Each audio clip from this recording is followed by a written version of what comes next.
ఈ రెండేళ్ళు మీరు ఎంత కష్టపడితే మన పార్టీ విజయం సాధిస్తుందని చెప్తాను. ఎందుకంటే మన పార్టీని పోగొట్టాలని చంద్రబాబు నాయుడు ఎంతో ఆలోచన చేస్తున్నాడు. దయచేసి మీరందరూ మీ ఓటు అనుకొని, నా ఓటు అనుకొని ప్రతి ఒక్కరు కష్టపడాల్సిన అవసరం మీ అందరి మీద ఉందని అన్ని మండలాల నుంచి వచ్చిన ఈ నియోజక ప్రజలకు అందరికీ కోరుకుంటున్నాను. దయచేసి దీన్ని దాస్కారం చేయకండి. దీన్ని మనకేంలే వాళ్ళే రాసుకుంటారనేది అది ఒకప్పుడు ఉండే. మన ఓట్లు ఎక్కడ పోయి ఉండేది కాదు. ఇప్పుడు అలాంటి పరిస్థితి లేదు.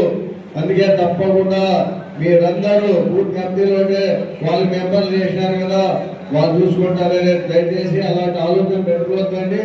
తప్పకుండా యూత్ని మీరుండే నాయకులు, సర్పంచులైనా, ఆ గ్రామంలో పెద్దలైనా ప్రతి వర్గానికి, కులానికి మన యూత్ పిల్లల్ని రెడీ చేసి ఆ బియ్యంలో వెనక తప్పకుండా ఇల్లు తిరిపించాల్సిన అవసరం గ్రామంలో మీ అందరి పైన ఉంది.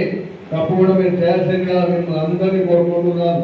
ఎందుకంటే మైండ్ లో కూర్చోవడం అంటే కాదు.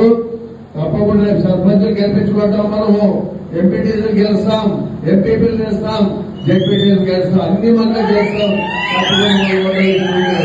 మన ఓట్లు ఎక్కడ పోకపోతే తెలుగుదేశం కాదు, వాళ్ళ కూటమి ప్రభుత్వం వచ్చినా మనం ఏం చేసే పరిస్థితి లేదు. అది గుర్తుపెట్టుకొని మీరందరూ ఆలోచన చేసుకోవాలి. కాబట్టి దయచేసి ఈ రోజు వచ్చిన ప్రతి ఒక్కరూ మన మనసులో మన ఆడవాళ్ళకు చెప్పాలి. इस वीडियो को लाइक करें, हमारे चैनल को सब्सक्राइब करें और बेल आइकन जरूर प्रेस करें।